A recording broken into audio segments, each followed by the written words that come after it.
ఇప్పుడు మన దగ్గర కళాకారుడు ఉన్నాడు.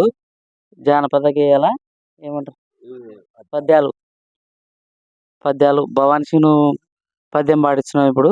ఇట్లాంటి కళాకారులు ఎంతమంది చాలా మంది ఉన్నారు. ఇట్లాంటి వాళ్ళని కొంచెం బయటికి తీసుకురావాలని మన ఉద్దేశం ఇప్పుడు. దానికి ఇప్పుడు ఓ పద్యం పాడిస్తున్నాము. ఒకసారి అది చూసి కొంచెం కళాకారుని ఎంకరేజ్ చేస్తారని కోరుకుంటున్నాను. ఇప్పుడు ఏమేమి పద్యాలు వస్తాయి మీకు? వరుస పద్యాలు వచ్చాయినా వరుస పద్యాలు అయితే మొత్తం పడినాను. ఇప్పుడు కూడా చేస్తున్నావా? ఇప్పుడు లేదు, చేయడం లేదా? చేయడం లేదు.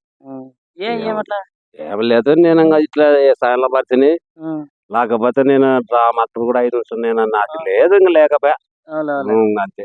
వ్యవసాయం చేసుకోవాలా, కూలి పని చేసుకోవాలా, కూలి పని అట్లా ఇబ్బంది ఉంటుంది. ఇబ్బందిలోనే చేసుకోలేము.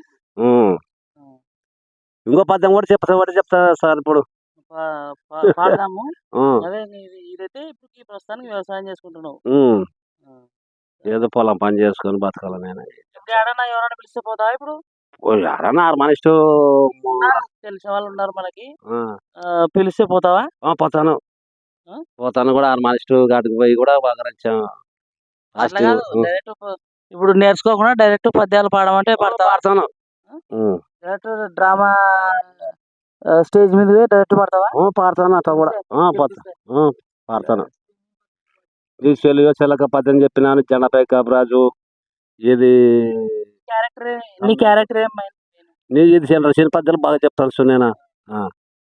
సరే సరే, ప్రేక్షకులకి ఇప్పుడు ఒక పద్యం పాడుతున్నాను. ఆ పద్యం చింతామణి నా సందేహమా ఎవరు మారిన వేళ ఎన్నిసార్లు నిన్ను సహించలు కదా చింతామణి. ఎందరూ లేరు వారవన దీక్షణని పురమంలో కల్లలం కందవ మాడలం ఇరుల ఘారణి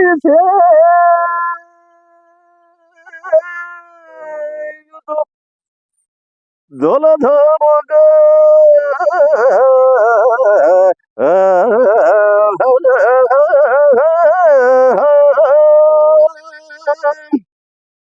దొలధోముగా వందలు వేలు గుంజుకులవారను ఎందరు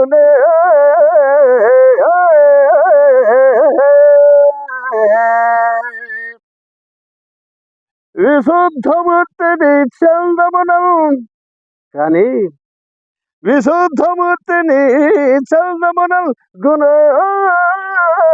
విశోరణ సల్బడి వారు గలగరే.